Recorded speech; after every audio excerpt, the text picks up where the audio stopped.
Evangelho de Jesus Cristo, segundo o registro de Marcos, capítulo 8.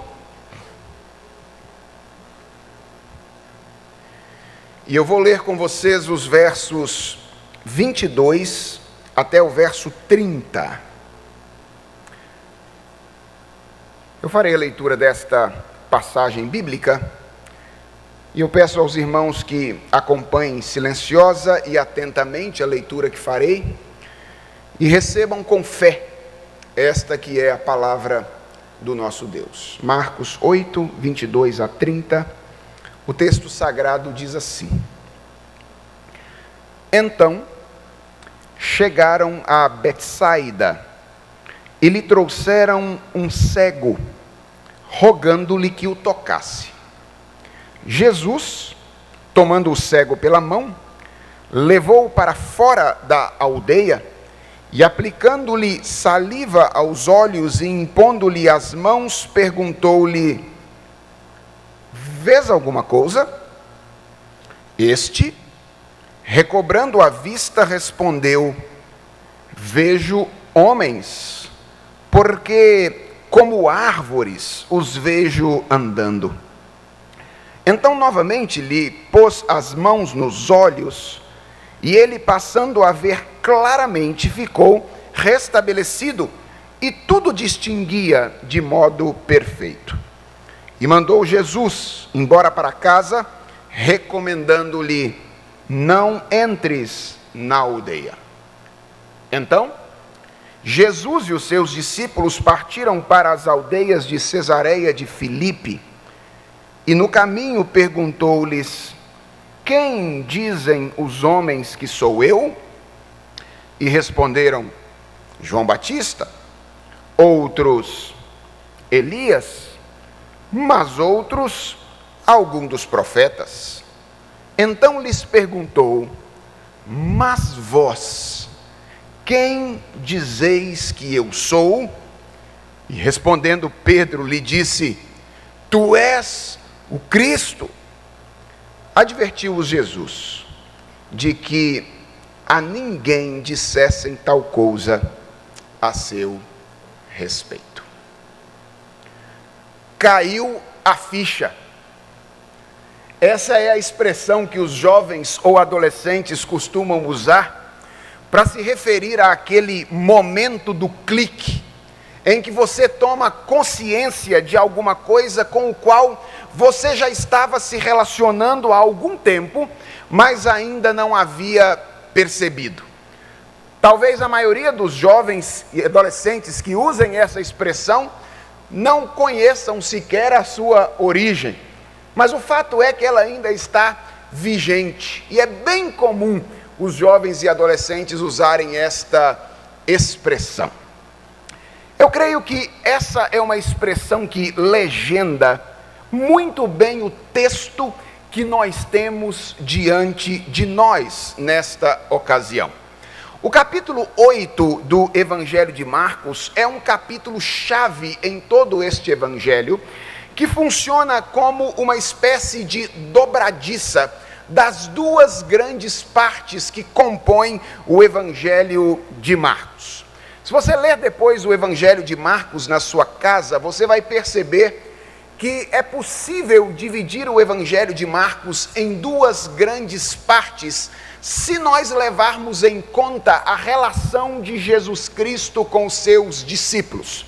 É possível ler Marcos a partir de prismas diferentes. Por exemplo, você pode ler Marcos a partir da relação de Jesus com os líderes religiosos de Israel. Mas você pode ler também o Evangelho de Marcos a partir da relação que Jesus estabelece com os seus discípulos. E ao fazer isso, você vai perceber que é possível dividir o livro nessas duas grandes partes. A primeira, que vai do capítulo 1 até o capítulo 8, na qual Jesus Cristo tem o desejo de revelar aos seus discípulos a sua identidade.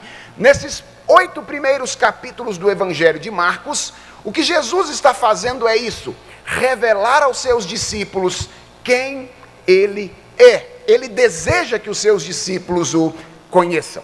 para então, a partir do capítulo 9 até o capítulo 16, que finaliza o Evangelho de Marcos, Jesus revelar a eles aquilo que ele veio fazer. A lógica do evangelista é simples.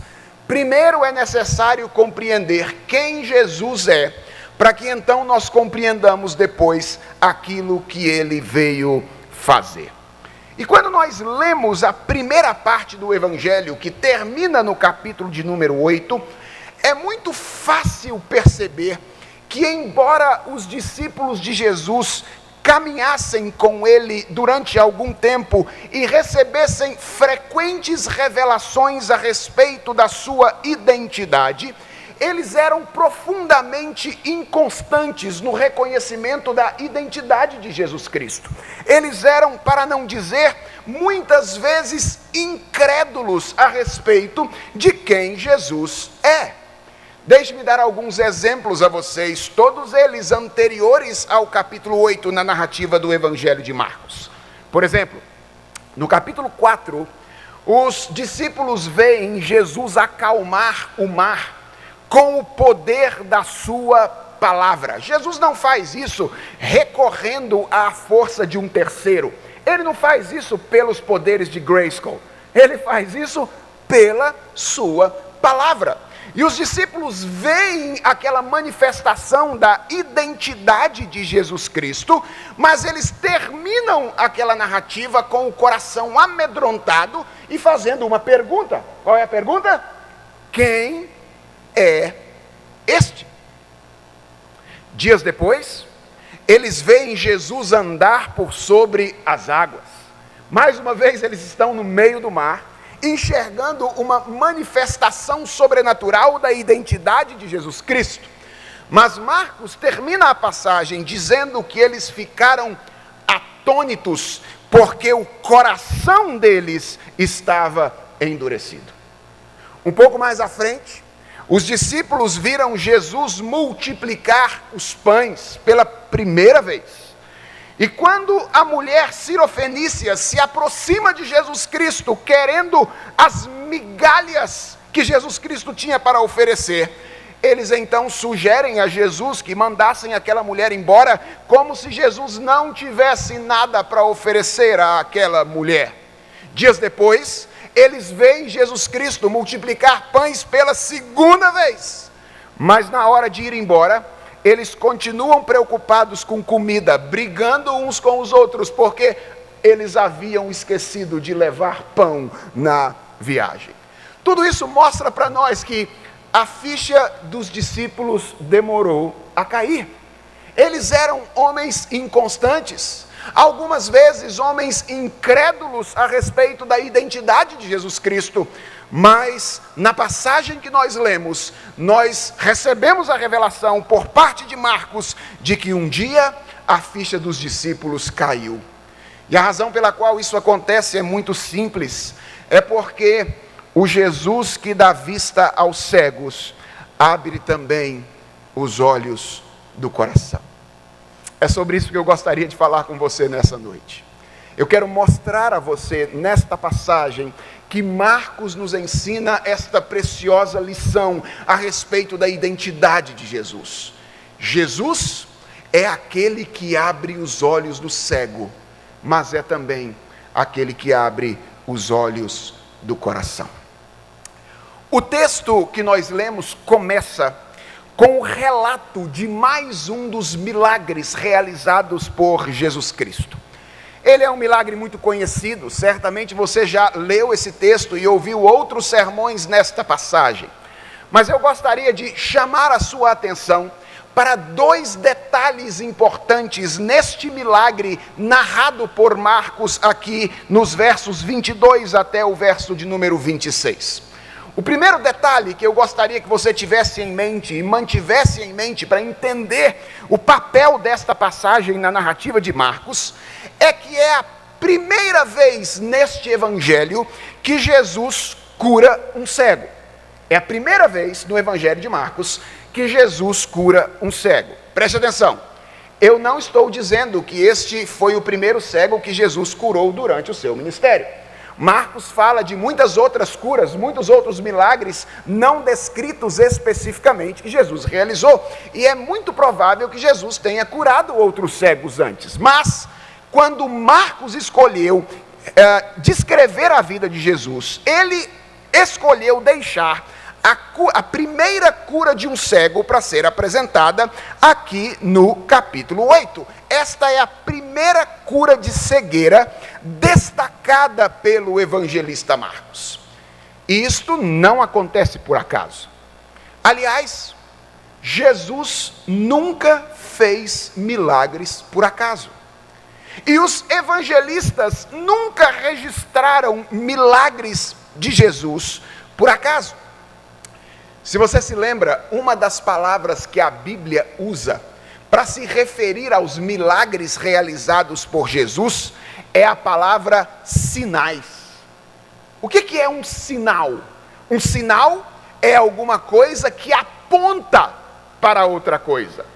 Jesus fez sinais.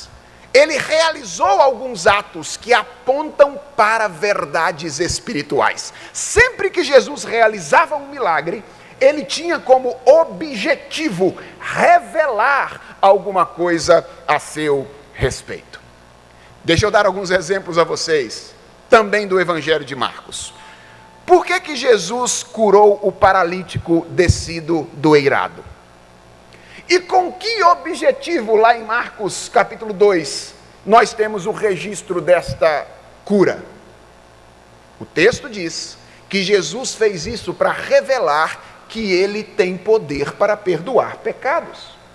Se você não se lembra, quando o paralítico foi descido do eirado, Jesus olhou para ele e disse algo estranho: estão perdoados os teus pecados. As pessoas estranharam aquilo.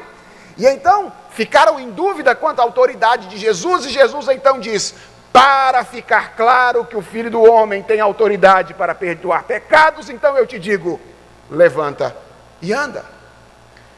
Para revelar alguma coisa sobre Jesus. Por que é que Jesus acalmou a tempestade? E por que é que Marcos deixa claro que ele fez isso simplesmente pelo poder da sua palavra?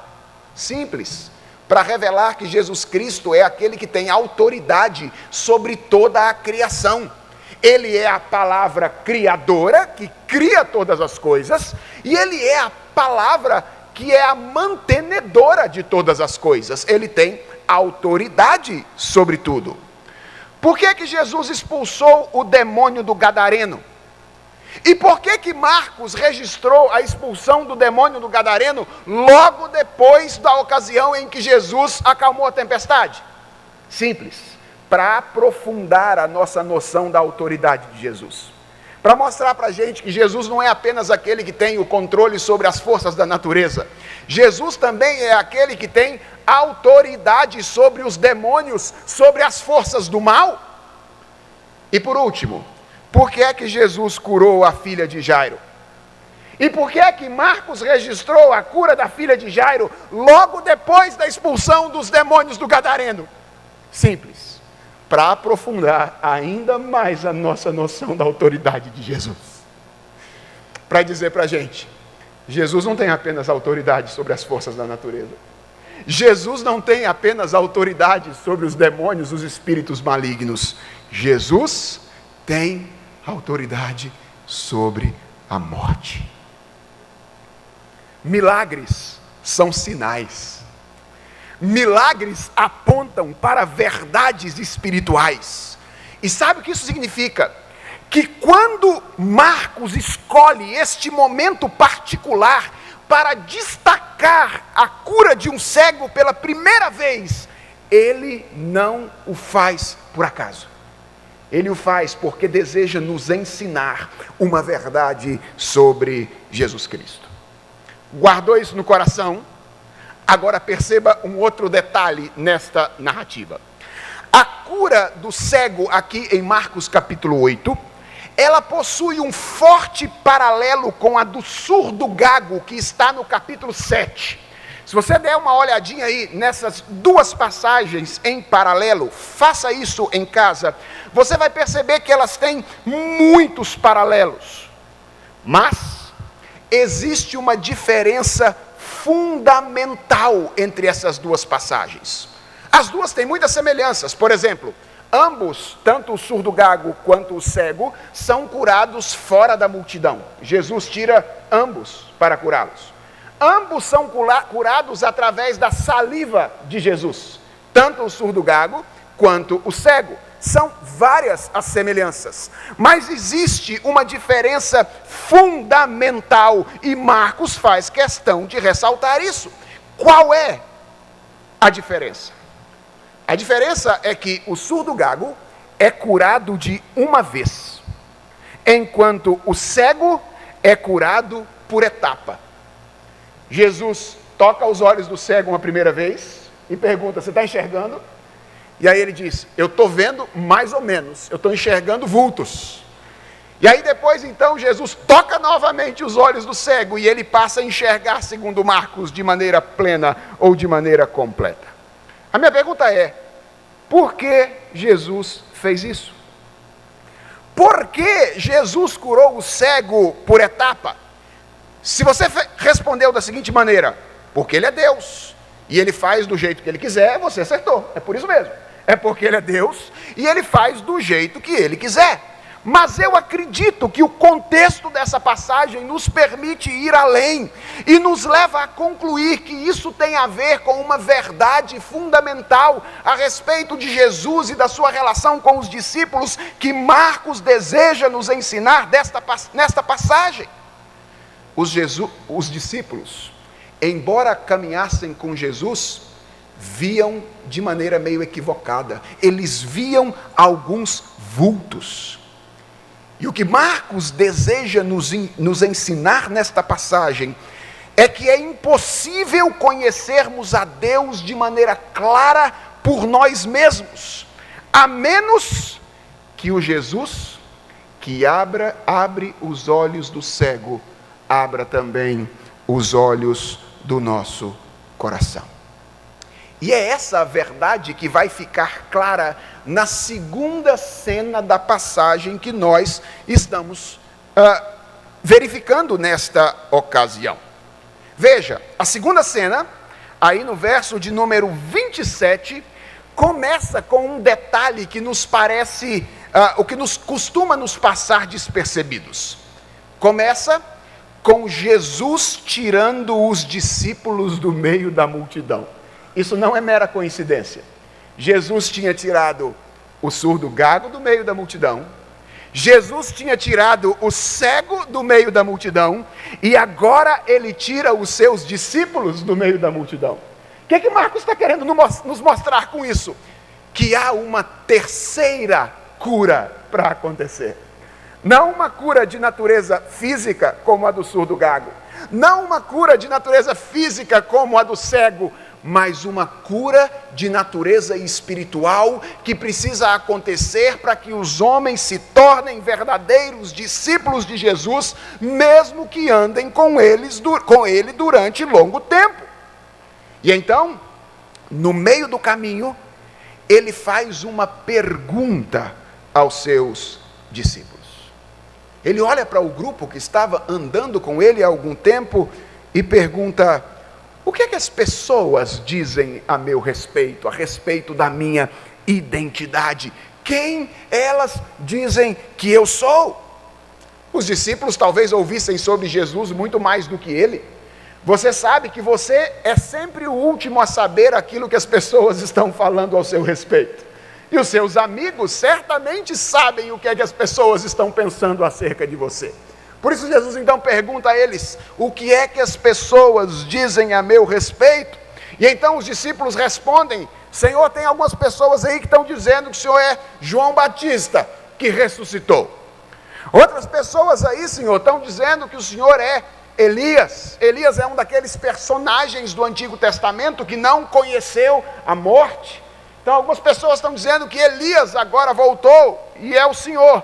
E outros estão dizendo que o Senhor é algum dos profetas. Meus irmãos, ainda hoje, é isto o que muitas pessoas dizem a respeito de Jesus Cristo. Converse com as pessoas E você vai perceber que muita gente gosta de Jesus. Eles dizem: eu acredito que Jesus foi um grande profeta. Eu acredito que Jesus foi um grande mestre da moral. Eu acredito que Jesus foi um desses espíritos iluminados que o mundo vê de vez em quando. As respostas ainda hoje são muito semelhantes. E você quer saber qual é a razão pela qual as respostas são semelhantes? É que esse é o tipo de afirmação que dá para fazer sem ter um compromisso real com Jesus Cristo. É possível dizer que Jesus é um profeta, um espírito iluminado, um grande mestre da moral, sem necessariamente ter que dobrar os joelhos diante de Jesus, mortificar o eu diante dele, para que ele viva em nós, ao invés de nós continuarmos a viver. Mas Jesus quer mais. Por isso, depois de ouvir a resposta dos discípulos à sua pergunta, a mesma boca de onde saíra a saliva para tocar os ouvidos do cego, do surdo, a mesma boca de onde saíra a saliva para tocar os olhos do cego, se abre para o confronto definitivo.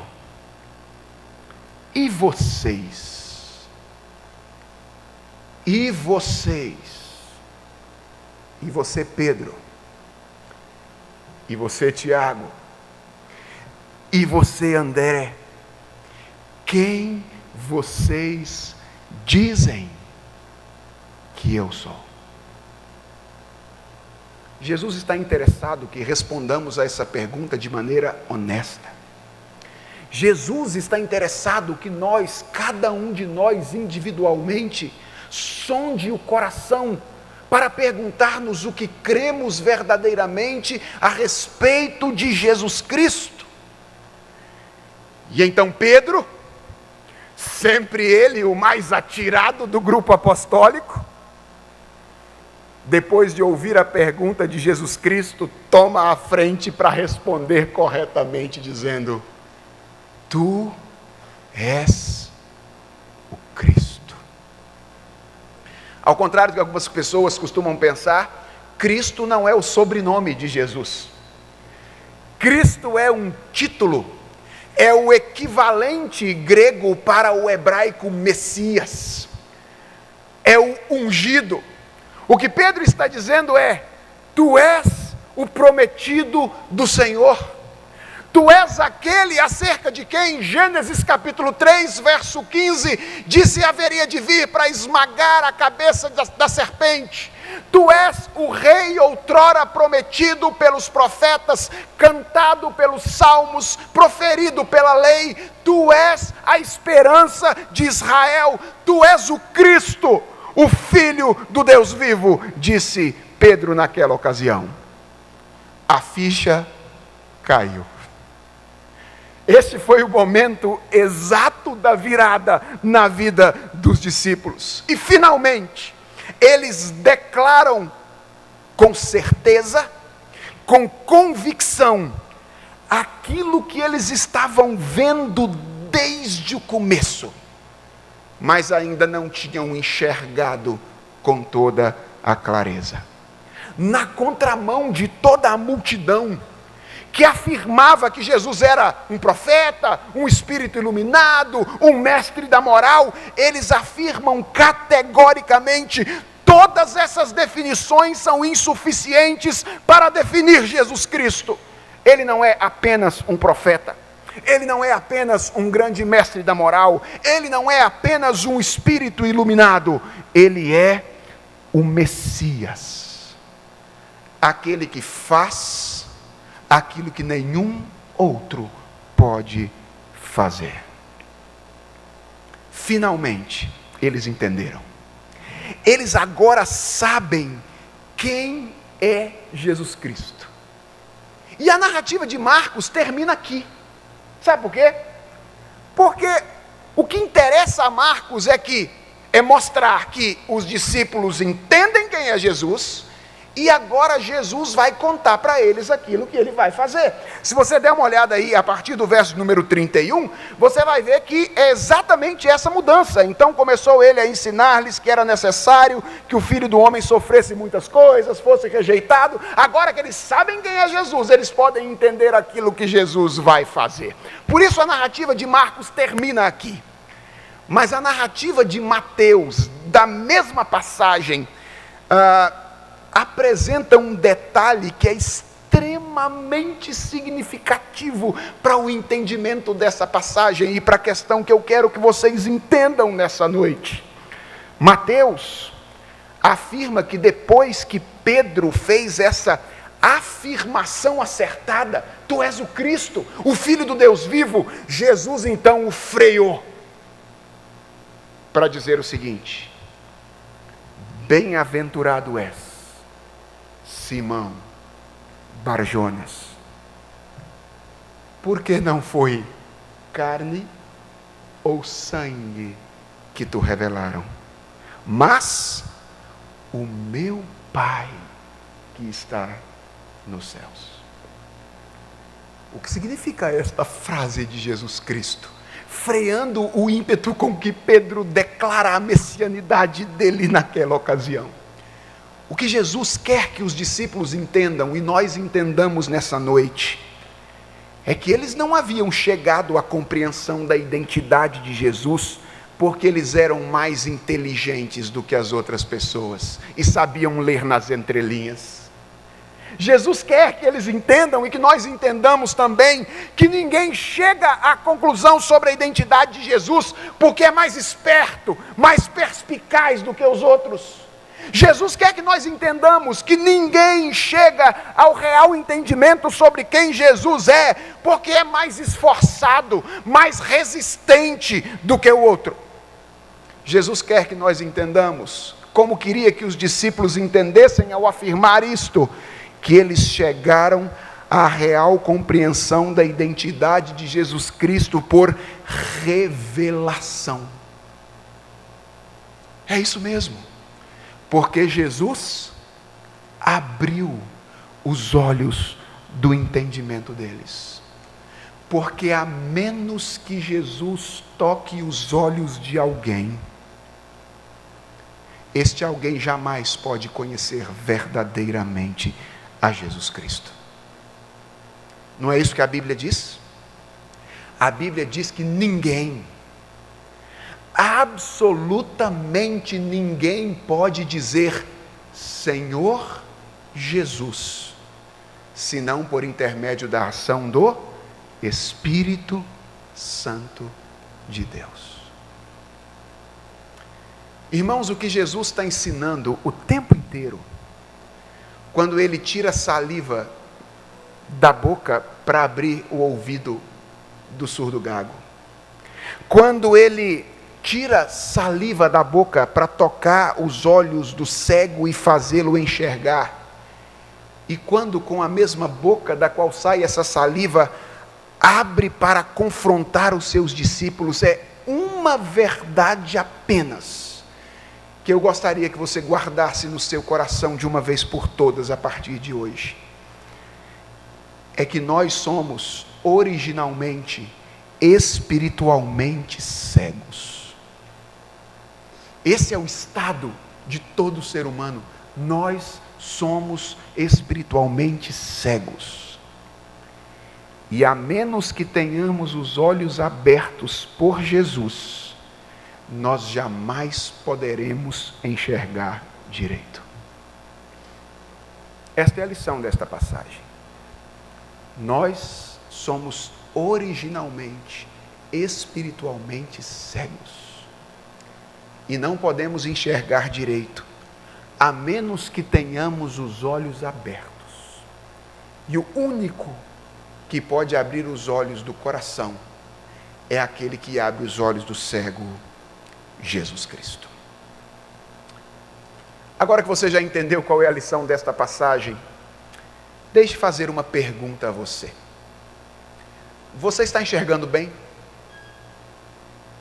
Calma, eu não estou perguntando qual foi a última vez que você foi ao oftalmologista. Você está enxergando bem?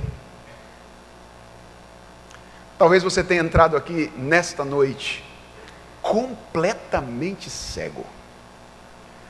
Talvez seja a sua primeira vez numa igreja evangélica. Se esse é o caso, o que eu quero que você saiba através desta passagem é que Jesus pode abrir os olhos de pessoas que estão cegas. Clame a Ele, peça a Ele: Jesus, o Senhor que abriu os olhos do cego naquele dia, abra os olhos do meu coração. E você poderá experimentar um milagre que você nunca experimentou na sua vida. Mas isso não é algo que tem a ver só com quem veio pela primeira vez na igreja. Porque os discípulos não eram pessoas que não tinham conhecimento a respeito de Jesus Cristo. Aliás, os discípulos talvez fossem as pessoas mais familiares de Jesus Cristo durante o seu ministério terreno. Mas embora caminhassem com Jesus durante um longo tempo, eles ainda estavam com os olhos parcialmente fechados a respeito da real identidade de Jesus Cristo. Eles estavam confusos.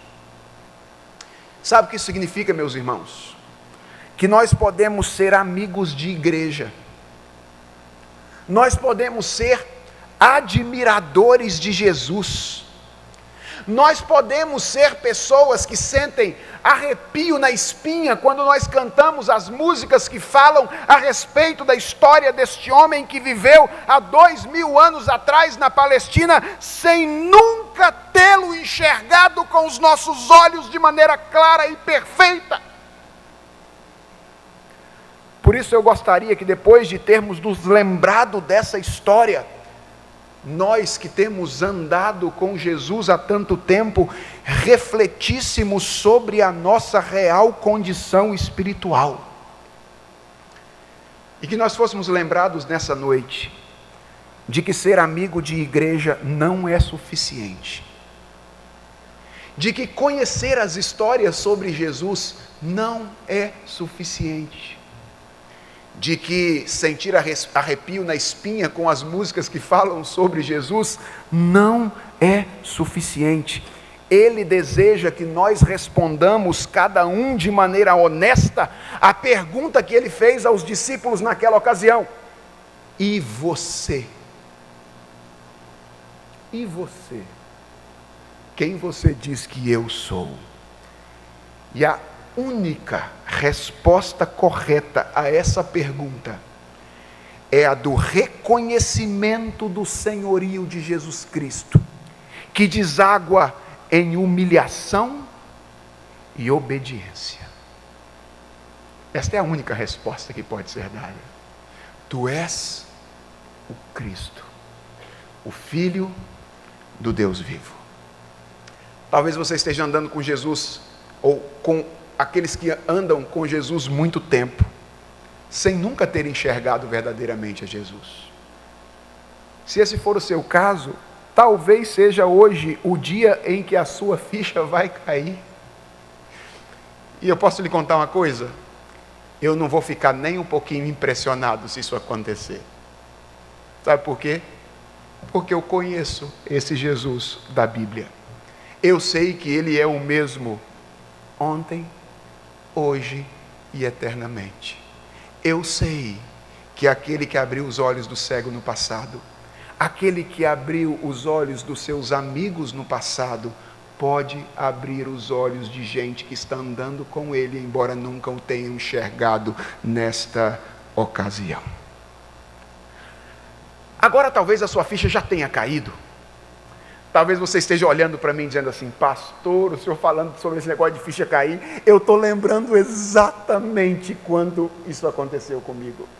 Foi naquele dia, pastor, X, Y, Z, quando os meus olhos foram abertos e eu então enxerguei a Jesus. Eu já sei quem é Jesus, então essa não é mensagem para mim, não é, pastor? Você está enganado. Se esse é o seu caso, deixa eu dizer uma coisa a você. tome muito cuidado